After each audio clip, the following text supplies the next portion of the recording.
Yun oh. Ganda ng kainan nila oh. Bagong gawa lang ating kainan oh.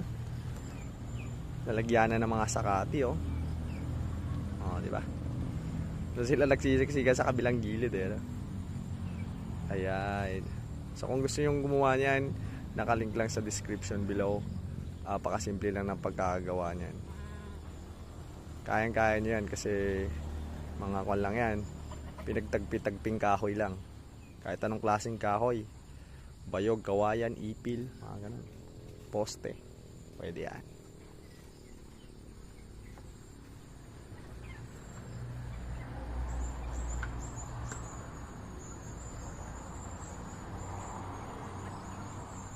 Sarap ng kain nila oh.